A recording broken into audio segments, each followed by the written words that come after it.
আমেরিকার একজন মানুষ যে আপনার ইহুদি ধর্মের মানুষ ছিল। কোন ধর্ম বললাম বাবা? ইহুদি ধর্মের মানুষ ছিল। সে আপনার বড় পণ্ডিত ছিল।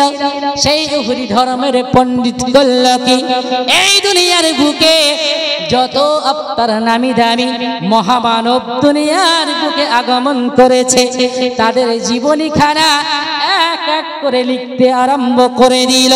তাদের সেই কিতাবের মধ্যে আপনার জীবনী লিখতে আরম্ভ করে দিল। সেই কিতাবের মধ্যে আদম আলাইহিস সালামের জীবনী পাওয়া যায়। জোরে বলুন সুবহানাল্লাহ। সেই কিতাবের মধ্যে নবী মুসা আলাইহিস সালামের জীবনী পাওয়া যায়। ওই কিতাবের মধ্যে নবী ঈসা আলাইহিস সালামের জীবনী পাওয়া যায়। এই রকম করে বৌদ্ধ ধর্মের মানুষেরও আপনার জীবনী দিয়েছে। ইহুদি ধর্মের মধ্যে যাকে আপনার সবচেয়ে উত্তম বলা হয় সেই ব্যক্তির আপনার জীবনী লেখা হয়েছে। সনাতন ধর্মের মধ্যে সবচেয়ে যাকে আপনার কিনা সম্মানীয় বলা হয় আপনার রামকৃষ্ণের জীবনী লিখেছে। এরকম করে সব ধর্মের আপনার জীবনী, সব ধর্মের পণ্ডিত ব্যক্তিদের যখন জীবনী লিখতে আরম্ভ করে দিল, এবারে জীবনী লেখা কমপ্লিট হয়ে গেল। আবার 100 খানা মুনি ঋষির আপনার নাম লিখেছে। 100 খানা মুনি ঋষির যখন নাম লেখা সম্পন্ন হয়ে গেল, এবারে সেই কিতাবখানা হাতে নিয়ে হলো। সেই কিতাবখানাতে আপনারা দেখতে পাওয়া গেল সেই কিতাবের নাম হলো দা 100। জোরে বলুন। এই দা 100 নামক কিতাবের মধ্যে আপনার কিনা যত মুনি ঋষিগণ এই দুনিয়ার বুকে আগমন করেছে তাদের জীবনীখানা লেখা হয়েছে। এবার ওই কিতাবখানা যখন প্রথম পৃষ্ঠা আপনার খোলা হলো, ওই প্রথম পৃষ্ঠা যখন খোলা হলো আমি অবাক হয়ে গেলাম। সকল মানুষ আপনার অবাক হইয়া গেল। আহারে, ওই কিতাবের মধ্যে এরকম করে আদম আলাইহিস সালামের জীবনী প্রথমের দিকে দেওয়া হয়নি। জোরে বলুন সুবহানাল্লাহ। প্রথমের দিকে ঈসা আলাইহিস সালামের জীবনী দেওয়া হয়নি।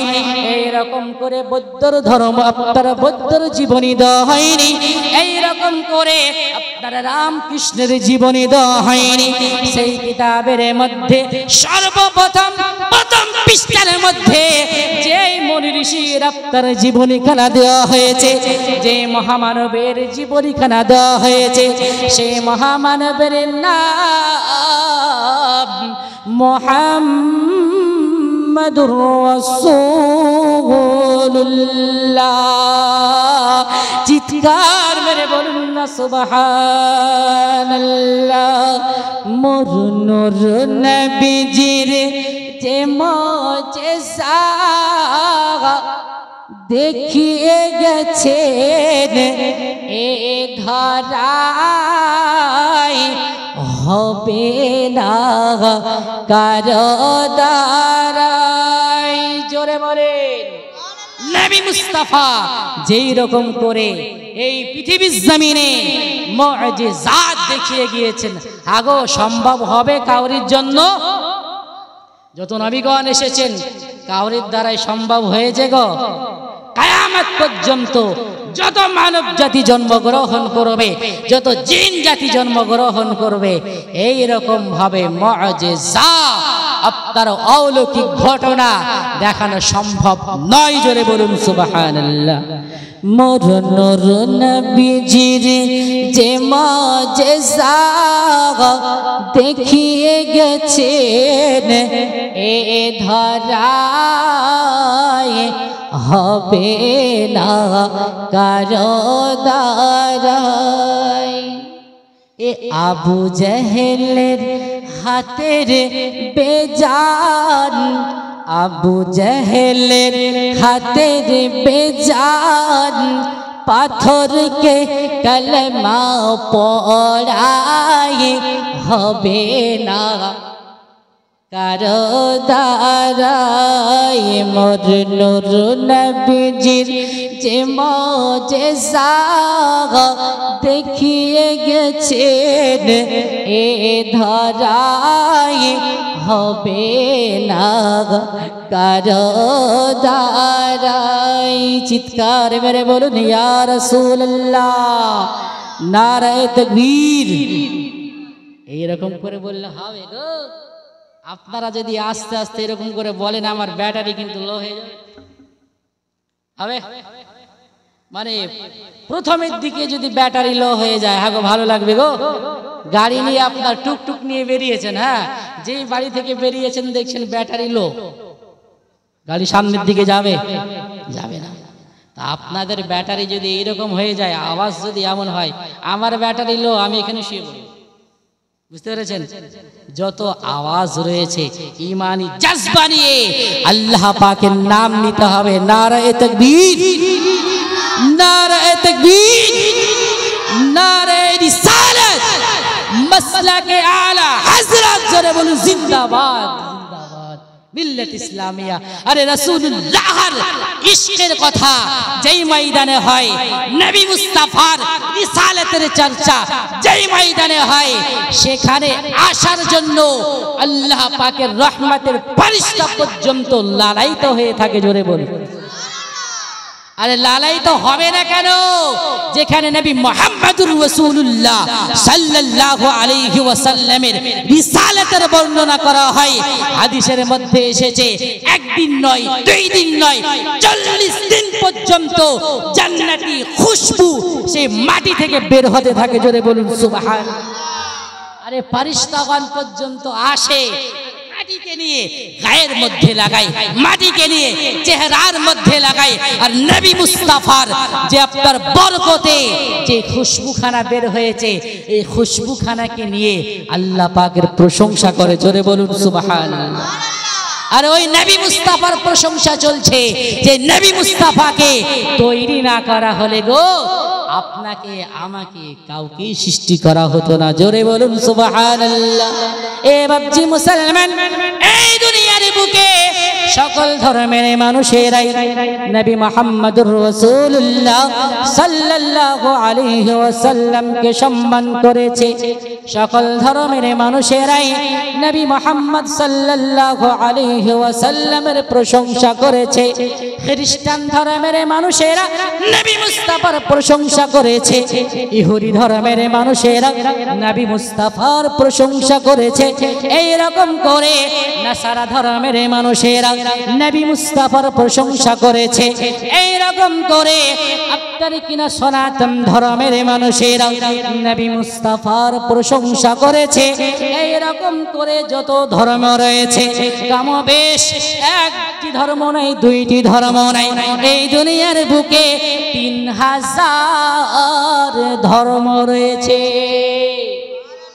সকল ধর্মের মানুষেরা এ নবী মুস্তাফার প্রশংসা করেছে।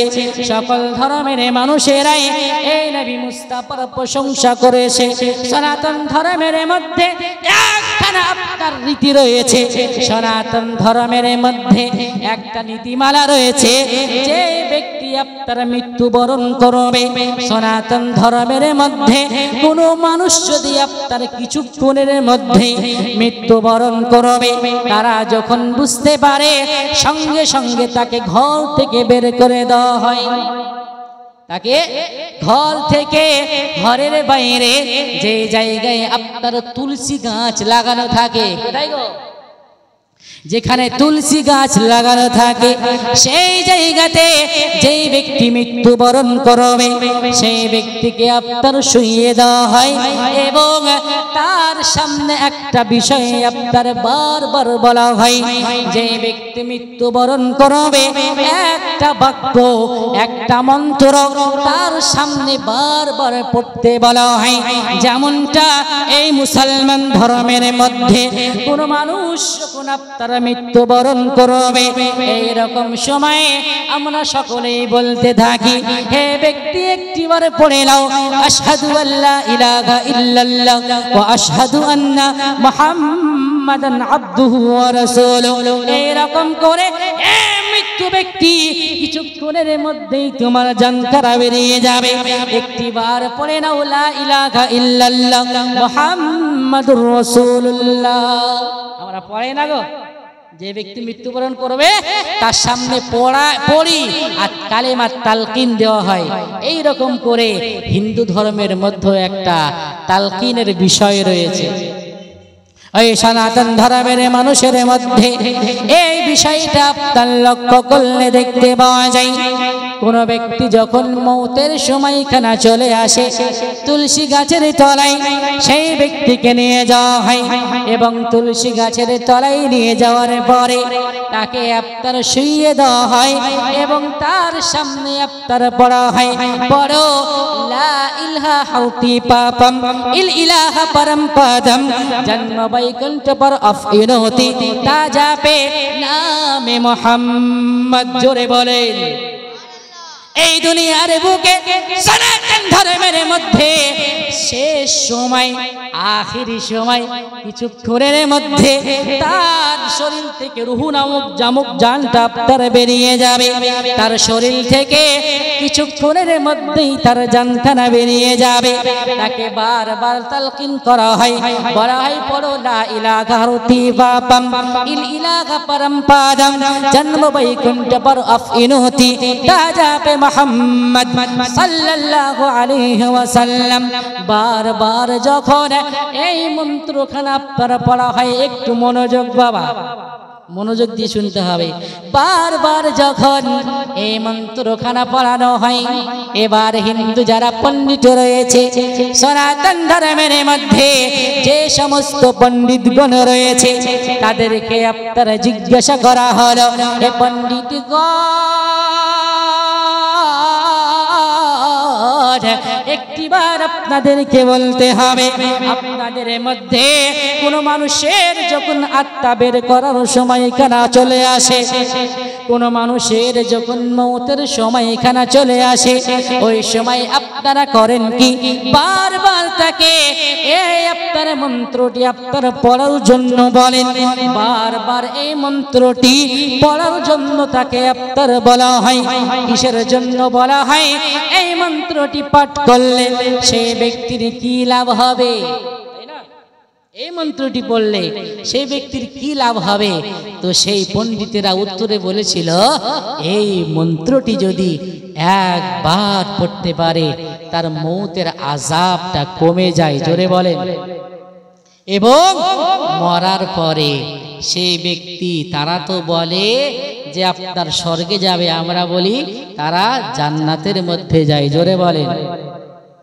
এ বাবজি মুসলমান, এইরকম করে সনাতন ধর্মের পণ্ডিতেরা এক বাক্যে উত্তরে বলতে আরম্ভ করে দিল, এই মন্ত্রটি যদি একটিবার আপনার পড়া হয় তাহলে কি হবে? সেই ব্যক্তির জানখানা খুবই নরম সহকারে বের করা হয়, তার জান বের করতে গিয়ে কোনো রকমের আপনার কষ্ট হয় না, তার আত্মাখানা বের করতে গিয়ে কোনো রকমের আপনার যন্ত্রণা হবে না। এইরকম অবস্থা কেন হইয়া যায়? এ সুন্নি মুসলমান আপনাদেরকে বলতে চাই, ওই সমস্ত পণ্ডিতগণকে এবার জিজ্ঞাসা করা হলো, আরে পণ্ডিতেরা একটিবার আপনারা বলুন না কেন ওই মন্ত্রের মধ্যে এমন কি রয়েছে? তাই তো নাকি? ওই মন্ত্রের মধ্যে এমন কি জাদু রয়েছে? ওই মন্ত্র যদি একটিবার আপনার পড়া হয় তামাম জিন্দগির গুনাহ খাতা মাফ হইয়া যায়। এবার আপনার পণ্ডিতেরা এক বাক্যে উত্তরে বলতে আরম্ভ করে দিল, ওই সমস্ত পণ্ডিতেরা এক বাক্যে বলতে আরম্ভ করে দিল, এই দুনিয়ার মানুষ তোমরা শুনে নাও, এই দুনিয়ার মানুষ তোমরা বুঝে নাও, যে ব্যক্তি মৃত্যুবরণ করবে তার সামনে পড়া হয় পড়ো লা ইলাহা হাউতি পাপম।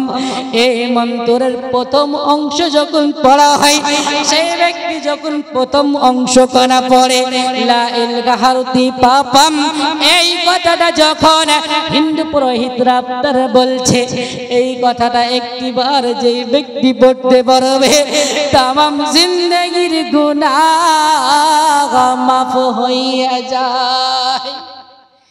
ইলাহা পরমপদম, এই কথাটা একটিবার যেই ব্যক্তি বলতে পারবে, এই কথাটা একটিবার আপনারা যেই ব্যক্তি পড়তে পারবে, সেই ব্যক্তি এই দুনিয়ার বুকে প্রচুর সম্মানের অধিকারী হবে, প্রচুর সম্মানের অধিকারে হবে। এবার আপনার এই মন্ত্রের শেষ অংশের মধ্যে বলা হয় জন্ম বৈকুণ্ঠ পর অফিনতি তাজাপে মোহাম্মদ। ওই সমস্ত পণ্ডিতেরা এক বাক্যে আপনার বলতে আরম্ভ করে দিল, এই দুনিয়ার বুকে বললেন যদি পেতে চাও, এই দুনিয়ার বুকে জীবনকে যদি সুন্দর করতে চাও, এই দুনিয়ার বুকে মরার পরে চিরদিনের জন্য যদি ওই স্বর্গের মধ্যে যেতে চাও, মরার পরে চিরদিনের জন্য যদি ওই জান্নাতের মধ্যে যেতে চাও, তাহলে মুহাম্মাদের নাম জপ করো। সুবহানাল্লাহ বলবেন না গো? মুহাম্মদ সাল্লাল্লাহু আলাইহি ওয়াসাল্লামের নাম। কারণ যেই ব্যক্তি চিরদিনের জন্য জান্নাতের মধ্যে যেতে চায়, তাকে তো মুহাম্মাদের নামই জপ করতে হবে, তাই তো নাকি? কোরআনের মধ্যে এই একই কথা আপনার রয়েছে। এই দুনিয়ার বুকে আল্লাহকে যদি পেতে চাও, এই দুনিয়ার বুকে আল্লাহর সঙ্গে যদি মহব্বত করতে চাও, সর্বপ্রথম কুল ইন কুনতুম তুহিব্বুনাল্লাহ ফাত্তাবিউনি ইউহিব্বুকুমুল্লাহ ওয়া ইয়াগফির লাকুম যুনুবাকুম। হে নবী মুহাম্মদ সাল্লাল্লাহু আলাইহি ওয়াসাল্লাম, আপনি আপনার উম্মতিদেরকে জানিয়ে দেন, এই দুনিয়ার বুকে কেউ যদি আল্লাহ রাব্বুল আলামিনকে পেতে চাই, এই দুনিয়ার বুকে কেউ যদি আল্লাহ পাককে পেতে চাই, তারা যেন সর্বপ্রথম হে নবী মুস্তাফা আপনার দরবারে যাই। জোরে বলেন। তারা যখন আপনার দরবারে যাবে, তারা যখন আপনার ওসিলা নিয়ে নেবে, সঙ্গে সঙ্গে ওয়াগফির লাকুম যুনুবাকুম, আমি রব্বুল আলামিন তার তামাম জিন্দেগীর গুনাহ খাতা মাফ করে দেব। এ আব্বুজি মুসলমান, শুধু তাই নয়, এই দুনিয়ার বুকে সূরাতুন নিসার মধ্যে 5 নম্বর পারা, এই 5 নম্বর পারার মধ্যে আল্লাহ পাক আপনারা জানিয়ে দিয়েছে, এই দুনিয়ার বুকে কোন ব্যক্তি যদি নিজের নফসের সঙ্গে আপনার জুলুম করে, কার সঙ্গে গো? নিজের নফসের সঙ্গে যদি জুলুম করে ফেলে, নিজের আত্মীয় স্বজনের সঙ্গে যদি জুলুম করে ফেলে, এই রকম করে খারাপ কর্ম যদি করে ফেলে, তামাম জিন্দেগি আপনার গুনাহের মধ্যে যদি লুটে পড়ে, তামাম জিন্দেগি যদি শয়তানের পাল্লায় পড়ে আপনার মদ খেতে থাকে, তামাম জিন্দেগি যদি শয়তানের পাল্লায় পড়ে জিনার মতো পাপের মধ্যে লিপ্ত থাকে, তারা যেন ওয়ালাউ আন্নাহুম ইযলামু আনফুসাহুম জাউকা ফাস্তাগফিরুল্লাহ ওয়াস্তাগফারা লাহুমুর রাসূল। জোরে বলেন। এই পৃথিবীর জমিনে কোন ব্যক্তি যদি তার নফসের সঙ্গে জুলুম করে ফেলে, তার নফসকে যদি আপনার কষ্ট দিয়ে ফেলে, ইয়া রাসূলুল্লাহ ইয়া হাবিবাল্লাহ সাল্লাল্লাহু তাআলা আলাইহি ওয়াসাল্লাম, ও নবী মুস্তাফা, আপনার উম্মতি যখন গুনাহ করতে থাকবে, আপনার উম্মতি যখন গুনাহের সাগরের মধ্যে ডুবে যাবে, একটিবার যেন তারা আপনার দরবারে হাজির হয়ে যায়। জোরে বলেন। হে রাসূলুল্লাহ, আপনার দরবারে হাজির হয়ে যাবে এবং আমি আল্লাহ পাকের দরবারে ইয়া আইয়ুহাল্লাযীনা আমানু তুবু ইলাল্লাহি তাওবাতান নাসুহা, একটিবার আপনাকে ওসিলা করে, একটিবার আপনাকে ভালোবেসে, আপনার ওসিলা নিয়ে যদি তুবু ইলাল্লাহি তাওবাতান নাসুহা, একটিবার যদি তওবা করতে পারে, একটিবার যদি ক্ষমা ভিক্ষা চাইতে পারে, আমি আল্লাহ পাক জানিয়ে দিলাম লা তাকনাতু মির রাহমাতিল্লাহ। জোরে বলেন আমি আল্লাহ পাক জানিয়ে দিলাম সেই ব্যক্তির জন্য রহমতের দরজা তার বন্ধ করে দেওয়া হবে না। আমি আল্লাহ পাক জানিয়ে দিলাম সেই ব্যক্তির তামাম জিন্দেগির গুনাহ খাতাকে মাফ করে দিয়ে তাকে আমি আল্লাহ পাক জান্নাতি বলে ডিক্লার করে দেব। জোরে বলেন নবীর রওজা শরীফ দেখে মন ভরে না, নবীর রওজা শরীফ দেখে মন ভরে না, দিদার দাও গো শাহে মদিনা। মোহাব্বতে দরুদ পড়ুন আল্লাহুম্মা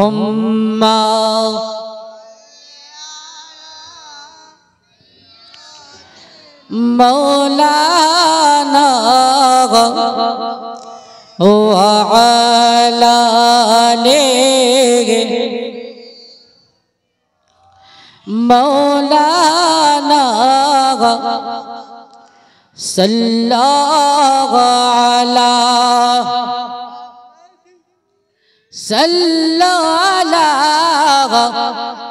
মুহাম্মদ হরদম ज़बाग़ पाक नामे हरदम ज़बाग़ शफीआना मुहम्मद सल्लल्लाहु अलैहि वसल्लम। हे मुसलमान बोलते चाই ওই যে প্রথমের দিকে ছিলাম ব্রেন হাজির, ওই প্রথমের দিকে ছিলাম পণ্ডিতগণ আপনারা জিজ্ঞাসা করেছিল, আপনারা অনেক মানুষেরা জিজ্ঞাসা করেছিল হে পণ্ডিত মশাইগণ আপনারা একটিবার বলেন তার পিতার নাম আমরা বুঝতে পারলাম, তার মাতার নাম আমরা বুঝতে পারলাম, কোন বংশের মধ্যে জন্মগ্রহণ করবে এটাও আমরা বুঝতে পারলাম, এবার আপনার কোন শহরের মধ্যে আগমন করবেন এটাও আমাদেরকে জানতে হবে। ঠিক কি বল বাবা, জানতে হবে তো নাকি? ওই সমস্ত পণ্ডিতদেরকে জিজ্ঞাসা করা হলো হে পণ্ডিতগণ একটিবার আপনারা বলেন না কেন এই দুনিয়ার বুকে আখিরি জামানায় যে মহামানব জন্মগ্রহণ করবে ওই মহামানব আপনার কোন দেশে জন্মগ্রহণ করবে? মহামানব কি আমেরিকার সরজমিনে জন্মগ্রহণ করবে নাকি? না না না, ওই মহামানব কি ভারতের ভারতের সরজমিনে জন্মগ্রহণ করবে নাকি? না বাংলাদেশে জন্মগ্রহণ করবে, না আবার পাকিস্তানে জন্মগ্রহণ করবে। ওই সমস্ত পণ্ডিতগণ এক বাক্যে বলতে আরম্ভ করে দিল ওই মহামানব ভারতে জন্মগ্রহণ করবে না, ওই মহামানব আপনার আমেরিকায় জন্মগ্রহণ করবে না, ওই মহামানব আপনার পাকিস্তানে জন্মগ্রহণ করবে না, ওই মহামানব যে দেশে আপনার জন্মগ্রহণ করবে ওই দেশের নাম হলো শাম্বালা। জোরে বলেন শাম্বালা নামক একখানা শহরের মধ্যে ওই মহামানব আপনার জন্মগ্রহণ করবে। এবং আরো ওই মহামানব সম্পর্কে ওই পণ্ডিতগণ আপনার আরো জানিয়ে দিয়েছেন ওই মহামানব যখন এই দুনিয়ার বুকে আগমন করবে ওই মহামানব আপনার এত পাওয়ারফুল মহামানব হবে, ওই মহামানব এত শক্তিশালী মহামানব হবে, ওই মহামানব এত আপনার সম্মানিত মহামানব হবে। ওই মহামানব যখন এই দুনিয়ার বুক থেকে আকাশের দিকে আপনার হাতকে উত্তোলন করবে, আকাশের দিকে যখন চন্দ্রের দিকে আপনার আঙুলকে উঁচু করবে সঙ্গে সঙ্গে চন্দ্র দুই টুকরো হয়ে যাবে। জোরে বলেন ওই মহামানব যখন এই দুনিয়ার বুকে যে সূর্য আপনার ডুবে যায়, ডুবে যাওয়ার পরে যখন ওই মহামানব একবার ইশারা করবেন, সঙ্গে সঙ্গে ওই ডুবা সূর্য আপনার পুনরায় ফিরে আসবে। জোরে বলেন। এইরকম করে ওই মহামানব সম্পর্কে আপনার বলা হলো শাম্বালা নামক শহরের মধ্যে ওই মহামানব আপনার জন্মগ্রহণ করবে। শাম্বালা এই কথাটা আপনার সংস্কৃতি ভাষার মধ্যে বলা হয়, কিন্তু যখন এই শাম্বালা নামক শহর আপনার এই ভাষা যখন আরবি ভাষায় আপনার পরিবর্তন করা হয়, এই কথা যখন আরবি ভাষার মধ্যে ট্রান্সলেশন করা হয়, সঙ্গে সঙ্গে আপনার বেরিয়ে আসবে ওয়াহাযাল বালাদিল আমিন। জোরে বলেন সুবহানাল্লাহ। যাকে বলা হয় শান্তির শহর, যাকে বলা হয় আপনার শান্তির শহর, রহমতের শহর, ওই শহরের মধ্যে নবী মুস্তাফা আগমন করবেন। ওই নবী মুস্তাফা যখন আখিরি জামানায় যে মহামানব আগমন করবে, ওই মহামানব যখন আগমন করবে, সঙ্গে সঙ্গে এই দুনিয়ার বুকে যত আপনার কুসংস্কার রয়েছে সমস্ত কুসংস্কারকে আপনার ধ্বংস করে দেবেন। ওই মহামানব যখন এই দুনিয়ার বুকে আগমন করবে, সঙ্গে সঙ্গে এই দুনিয়ার বুকে শান্তির বার্তা চারিদিকে আপনার ছড়িয়ে পড়বে। জোরে বলেন। ওই মহামানব যখন এই দুনিয়ার বুকে আগমন করবে, সঙ্গে সঙ্গে ওই মহামানব আসার পরেতে নারীদের সম্মানকে বাড়িয়ে দেবেন। জোরে বলেন। এই রকম করে ওই মহামানব যখন আপনার আগমন করবেন, ওই মহামানব আসার পরেতে যে জিনিসটা মানুষের জন্য কল্যাণময় হবে সেই জিনিসটা মানুষের জন্য হালাল করে দেবেন, এবং যেই জিনিসটা এই মানব জাতির জন্য আপনার কল্যাণময় হবে না সেই জিনিসটা এই মানব জাতির জন্য ঠিক আপনার কিনা হারাম করে দেবেন। এই রকম করে এই মহামানব সম্পর্কে আপনার বলা হয়েছে। তাই তো সকল ধর্মের মানুষেরা এক বাক্যে আপনার সালাম জানিয়েছে, এক বাক্যে আপনার নবী মুস্তাফাকে সকল ধর্মের মানুষেরা এক বাক্যে আপনার জানিয়ে দিয়েছেন, ও নবী মুস্তাফা আপনি যখন আগমন করবেন তখন আমরা থাকবো কি থাকবো না এই কথা আমরা বলতে পারবো না, কিন্তু আপনাকে আমরা সকলেই সালাম জানিয়ে দিলাম। সকল ধর্মের মানুষেরা এই মহামানবকে আপনার সালাম জানিয়েছেন। আর এই নবী মুস্তাফা দুনিয়ার বুকে আসার পরেতে কি করেছেন বাবা? নারীদের সম্মানকে বাড়িয়েছেন। জোরে বলেন সুবহানাল্লাহ। আসার পরেতে যেটা আমাদের জন্য ভালো হবে সেটা আমাদের জন্য চিরদিনের জন্য হালাল করে দিয়েছেন, এবং যেটার মধ্যে আমাদের কোনো কল্যাণময় জিনিস পাওয়া যায় না সেটাকে আমাদের জন্য হারাম করেছেন। সুবহানাল্লাহ বলেন। হারাম করেননি গো? এই দুনিয়ার বুকে মদ পান করা এই মানব জাতির জন্য ভালো না খারাপ? বলেন। খারাপ তো নাকি? এই মদ পান করা এই মানব জাতির জন্য আপনার কল্যাণময় হতে পারে না। তাই তো নবী মুস্তাফা এই মদকে পান করা হারাম ঘোষণা করেছেন। জোরে বলেন সুবহানাল্লাহ। এই রকম করে গাঁজা পান করা এই দুনিয়ার বুকে এই মানব জাতির জন্য কল্যাণময় নয়। তাই তো নবী মুস্তাফা এই গাঁজাকে আপনার হারাম করে দিয়েছেন। এই রকম করে শুকরের মাংস মানব জাতির জন্য কল্যাণময় হতে পারে না। তাই তো নবী মুস্তাফা ওই মাংসকে আমাদের জন্য হারাম করে দিয়েছেন। এই রকম করে এই দুনিয়ার বুকে সুদ খাওয়া মানুষের জন্য আপনার কল্যাণময় নয়। সুদ একজন মানুষকে আপনার আপনার কিনা বেধর্মী বানিয়ে দিতে পারে। সুদ একজন মানুষের মধ্যে থেকে সমস্ত মায়া মমতাকে আপনার দূর করে দিতে পারে। এই জন্যই তো নবী মুস্তাফা আমার সুদকে হারাম করে দিয়েছেন। জোরে বলেন সুবহানাল্লাহ।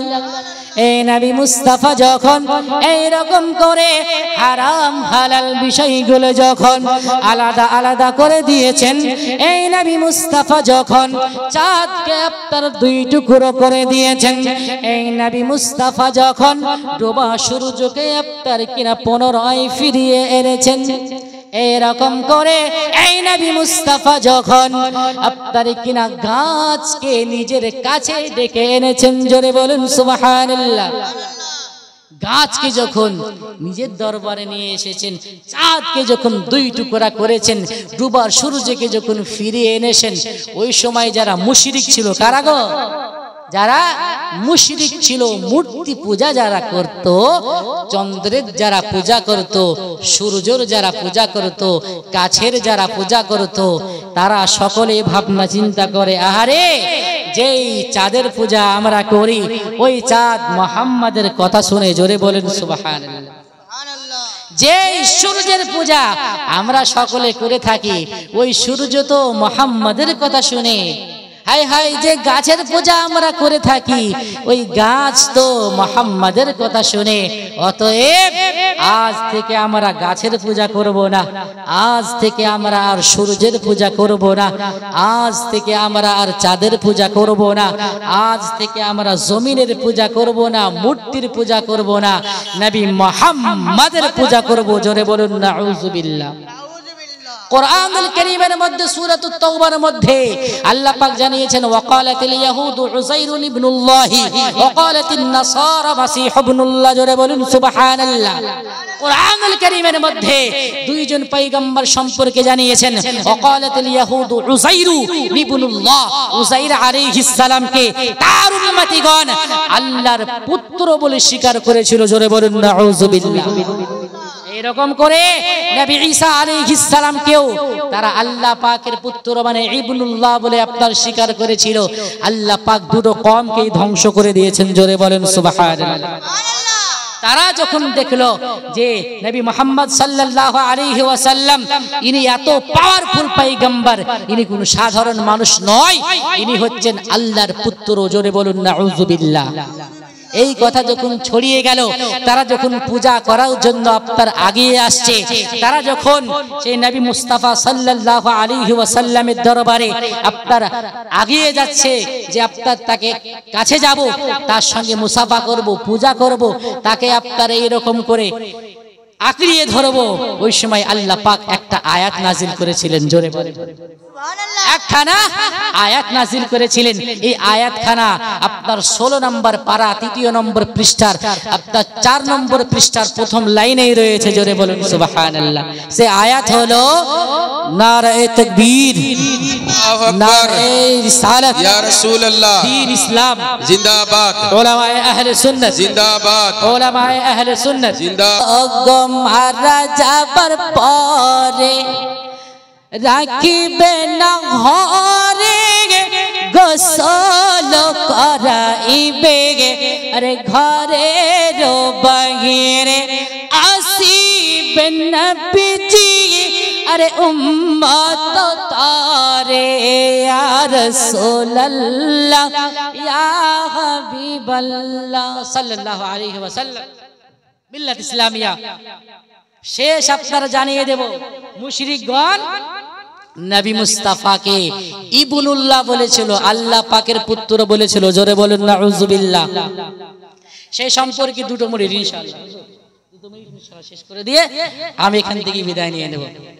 দেখেন, মক্কাতুল মুকাররমার মানুষেরা যখন নবী মুহাম্মদ সাল্লাল্লাহু আলাইহি ওয়াসাল্লামকে পূজা করব বলে আগিয়ে গিয়েছে, সঙ্গে সঙ্গে আল্লাহ একটা আয়াত নাজিল করেছিল। সেই আয়াতটা সূরাতুল কাহফের মধ্যে রয়েছে। কোন সূরা? সূরাতুল কাহফ। ওখানে এমন ভাবে রয়েছে, বিসমিল্লাহির রহমানির রহিম, কুল ইন্নামা আনা বাশারুম মিসলুকুম ইউহা ইলাইয়া আন্নামা ইলাহুকুম ইলাহু ওয়াহিদ। আল্লাহু আকবার বলেন। হে আব্বুজি মুসলমান, আল্লাহ পাক এই আয়াতখানা আপনারা নাজিল করে দিয়েছেন কারণ সকল মুশরিকগণ যখন নবী মুস্তাফাকে আপনার পূজা করার জন্য, নবী মুস্তাফাকে কাছে পাওয়ার জন্য তারা যখন আগাতে আরম্ভ করে দিল, নবী মুস্তাফা আমার সাহাবায়ে কিরাম গণদিগকে সঙ্গে করে নিয়ে একটি জায়গায় আপনারা দাঁড়িয়ে গিয়েছেন। নবী মুস্তাফা আমার বলতে আরম্ভ করে দিয়েছেন, আল্লাহ পাক আমাকে এই দুনিয়ার বুকে মানব জাতি করে সৃষ্টি করেছেন। জোরে বলেন সুবহানাল্লাহ। আল্লাহ পাক আমাকে এই দুনিয়ার বুকে মানব রূপে সৃষ্টি করেছেন কারণ মুশরিকেরা বলতেছিল যে ব্যক্তি আপনার কিনা নবী হবে সে আপনার মানুষ হতে পারে না, যে ব্যক্তি আপনার কিনা নবী হবে সে আপনার জিন জাতির সন্তান হবে, যে ব্যক্তি আপনার নবী হবে সে আপনার কিনা এই রকম করে ফেরেশতা হবে, সে ব্যক্তি মানুষ হতে পারে না। সঙ্গে সঙ্গে আল্লাহ পাক এই আয়াতখানা নাজিল করে দিলেন। নবী মুস্তাফা আমার জানিয়ে দিলেন এই দুনিয়ার বুকে আল্লাহ পাক আমাকে জিন করে সৃষ্টি করেন। নিজরে বলেন সুবহানাল্লাহ। আল্লাহ পাক আমাকে ফেরেশতা রূপে সৃষ্টি করেননি। আল্লাহ পাক আমাকে যেই রকম করে আল্লাহ পাক আদম আলাইহিস সালামকে সৃষ্টি করেছেন, যেই রকম করে আল্লাহ পাক শীস আলাইহিস সালামকে সৃষ্টি করেছেন, যেই রকম করে আল্লাহ পাক ইব্রাহিম খলিলুল্লাহ আলাইহিস সালামকে সৃষ্টি করেছেন, যেই রকম করে আল্লাহ পাক ঈসা আলাইহিস সালামকে সৃষ্টি করেছেন, ওই রকম করে আল্লাহ পাক আমাকে নিজের নূরের ফয়েজে, আল্লাহ পাকের নূরের ফয়েজ দিয়ে নবী মুহাম্মদুর রাসূলুল্লাহ সাল্লাল্লাহু আলাইহি ওয়াসাল্লামকে সৃষ্টি করা হয়েছে। জোরে বলেন সুবহানাল্লাহ। অতএব আল্লাহ পাক আমাকে মানব করে সৃষ্টি করেছেন, আমি দুনিয়ার বুকে জিন নয়। সুবহানাল্লাহ। আল্লাহ পাক নবী মুহাম্মদুর রাসূলুল্লাহ সাল্লাল্লাহু আলাইহি ওয়াসাল্লামকে মানব জাতির মধ্যে সৃষ্টি করেছেন এবং নবী মুস্তাফাকে সবচাইতে সম্মানীয় করেছেন এবং সবচাইতে পাওয়ারফুল করে এই দুনিয়ার বুকে আগমন করিয়েছেন। আর আমরা ওই নবীর উম্মতি হয়ে, উম্মতে মুহাম্মাদি হয়ে সবচাইতে সম্মানিত হয়েছি। জোরে বলুন সুবহানাল্লাহ। আল্লাহ পাক যেন নবী মুহাম্মদুর রাসূলুল্লাহ সাল্লাল্লাহু আলাইহি ওয়াসাল্লামের উসিলায় কিয়ামতের দিনে নবী মুস্তাফার শাফাত নসিব করে দেয়। সকলে বলুন আল্লাহুম্মা আমিন। আল্লাহ পাক যেন আমাদের সকলের গুনাহ খাতা maaf করে দেয়। সকলে একবার তওবা পড়ে নিন। আল্লাহ পাক তওবাকারীকে ভালোবাসেন। আল্লাহ পাক তো জানিয়েছেন ইয়া আইয়ুহাল্লাযীনা আমানু তুবু ইলাল্লাহি তাওবাতান নাসুহা, সূরাতুত তাহরীমের মধ্যে আল্লাহ পাক সুন্দরভাবে জানিয়ে দিয়েছেন। তাই আমরা তওবা পড়ে নিই। সকলে পড়ুন আস্তাগফিরুল্লাহ রাব্বি মিন কুল্লি যামবি ওয়া আতুবু ইলাইহি লা হাওলা ওয়ালা কুওয়াতা ইল্লা বিল্লাহিল আলিয়্যিল আযীম লা ইলাহা ইল্লাল্লাহু মুহাম্মাদুর রাসূলুল্লাহ সাল্লাল্লাহু আলাইহি ওয়াসাল্লাম। আসসালামু আলাইকুম ওয়া রাহমাতুল্লাহি ওয়া বারাকাতুহু। ওয়া আলাইকুম আসসালাম ওয়া রাহমাতুল্লাহি ওয়া বারাকাতুহু।